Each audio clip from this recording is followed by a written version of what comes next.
जय माता दी दोस्तों, प्रभांश रेमेडीज़ में आपका हार्दिक स्वागत है। आज की इस वीडियो के माध्यम से हम आपको अनंग त्रयोदशी व्रत के विषय में जानकारी देंगे। क्या है ये अनंग त्रयोदशी का व्रत? यह व्रत किस दिन किया जाता है? इस व्रत को कौन कौन लोग कर सकते हैं?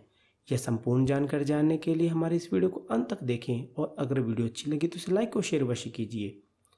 अनंग त्रयोदशी का व्रत पति पत्नी और जो एक दूसरे से प्यार करते हैं, प्रेमी जोड़े, वह ये सब व्रत कर सकते हैं।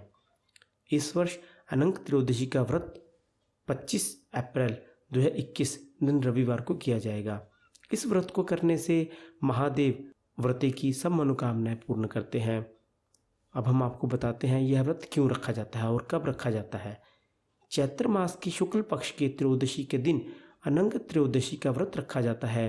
अनंग त्रयोदशी व्रत भगवान भोलेनाथ को समर्पित है। इस व्रत में भगवान शिव के साथ उनके भक्त कामदेव एवं उनकी पत्नी रति देवी की भी पूजा की जाती है। यह शक्ति, भक्ति एवं प्रेम का व्रत है। इस व्रत का प्रारंभ कामदेव और रति ने किया था। अनंग त्रयोदशी व्रत की कथा सुंदर और अलौकिक है। अब हम आपको बताते हैं अनंग त्रयोदशी व्रत रखने की विधि क्या है, इस व्रत की पूजा विधि क्या है, कैसे आप इस व्रत को कर सकते हैं। अनंग त्रयोदशी का व्रत पूरे दिन रहता है और शाम को एक समय भोजन ग्रहण किया जाता है। संतान सुख के लिए इस दिन माता पार्वती और भगवान शिव की पूजा की जाती है।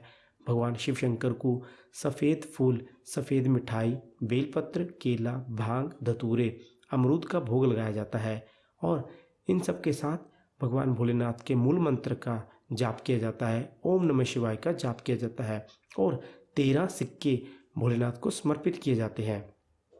यदि आप विवाह करना चाहते हैं अपनी मनपसंद लड़की या लड़के के साथ, तो शिवलिंग पर सिंदूर और सफ़ेद फूल अवश्य चढ़ाएं। 13 बेल पत्रों के साथ जल में गुड़ घोलकर अभिषेक करें। प्रेम संबंधों में सफलता के लिए भगवान शिव और माता पार्वती की पूजा के साथ कामदेव और रति की पूजा अर्चना भी करें। ऐसा करने से आपकी समस्त मनोकामनाएं पूर्ण होंगी। दिन भर फलाहार करते हुए व्रत करें। शाम को ब्राह्मण को भोज कराएं और उन्हें अपनी यथाशक्ति के अनुसार दान दक्षिणा देकर विदा करें। उसके बाद खुद भोजन, प्रसाद रूपी भोजन ग्रहण करें। अब सबसे महत्वपूर्ण अनंग त्रयोदशी व्रत कथा क्या है। वैसे तो पुराणों में कई प्रकार की कथाएं मिलती हैं, लेकिन आज की इस वीडियो के माध्यम से हम आपको 2 प्रचलित कथाएं सुनाएंगे। कथा को सुनने मात्र से ही आपकी समस्त मनोकामनाएं अवश्य पूर्ण होंगी। सबसे पहली कथा, सती द्वारा दक्ष प्रजापति के यज्ञ में कूदकर आत्मदाह करने के बाद भगवान शिव विचलित हो उठे और सती के शव को कंधे पर लेकर विचरण करने लगे। शिव के हृदय में उत्पन्न सती के मोह को समाप्त करने के लिए भगवान विष्णु ने सती के शव को अपने चक्र से खंडित कर दिया। इसके बाद शिव का मोह समाप्त हो गया और वह योग साधना में लीन हो गए। यह तो थी पहली व्रत कथा। अब हम आपको सुनाते हैं कि एक और व्रत कथा क्या है। दूसरी ओर राक्षस राज तारकासुर का अत्याचार बढ़ रहा था। उसने देवलोक पर आक्रमण करके देवराज इंद्र को पराजित किया था। देवतागण अपनी दुर्दशा से काफी दुखी हुए और ब्रह्मा जी के पास अपनी समस्या लेकर उपस्थित हुए। ब्रह्मा जी ने देवताओं की समस्या को सुनकर काफी विचार किया और कहा कि तारकासुर का अंत केवल शिव पुत्र कर सकता है। इस उत्तर को सुनकर देवतागण चिंतित हो उठे, क्योंकि शिव सती के वियोग में साधना में ध्यान मग्न थे। शिव को साधना से जगाना, फिर उनका विवाह कराना देवताओं को असंभव कार्य लग रहा था। देवताओं की परेशानी को दूर करने के लिए कामदेव ने शिव को समाधि से जगाने का आश्वासन दिया। कामदेव रति के साथ मिलकर शिव को समाधि से जगाने में सफल हो गए, किंतु क्रोध में आकर भगवान शिव ने कामदेव पर अपना तीसरा नेत्र खोल दिया, जिससे कामदेव जलकर भस्म हो गए। कामदेव के भस्म हो जाने पर रति विलाप करने लगी। तब देवताओं ने शिव से सब हाल कह सुनाया। देवताओं की बात सुनकर भगवान शिव को अपनी गलती का एहसास हुआ और उन्होंने रति से कहा, कामदेव अभी भी जीवित है, किंतु वह अनंग है, अर्थात वह बिना शरीर के है। सशरीर कामदेव को पाने के लिए तुम्हें त्रेता युग तक प्रतीक्षा करनी होगी।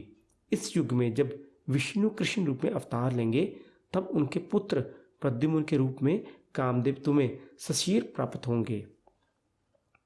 तो यह थी अनंग त्रयोदशी व्रत की कथा।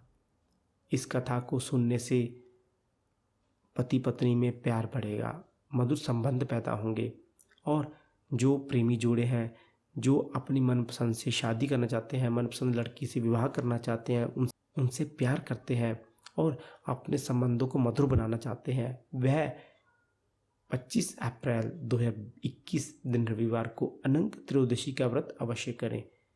इस व्रत में आप भगवान भोलेनाथ और माता पार्वती के साथ साथ कामदेव और रति की पूजा अवश्य करें। इस दिन पूजा करने से भोले बाबा आपकी समस्त मनोकामनाओं को अवश्य पूर्ण करेंगे। जो माताएं संतान की प्राप्ति चाहती हैं वह इस दिन भोले बाबा और माँ पार्वती, विशेषकर माँ पार्वती की पूजा अवश्य करें। तो दोस्तों, आज की वीडियो में इतना ही। अगर आपको जानकारी अच्छी लगे तो इसे लाइक और शेयर अवश्य कीजिए और जानकारी प्राप्त करने के लिए हमारे चैनल को सब्सक्राइब कीजिए और रिंग बेल के बटन को ज़रूर दबाएं, जिससे कि आप तक हमारे चैनल की सभी वीडियो की नोटिफिकेशन आसानी से पहुंच सके। अब आप हमें दें इजाज़त, हम आपको अपनी अगली वीडियो में एक नए विषय के साथ मिलेंगे।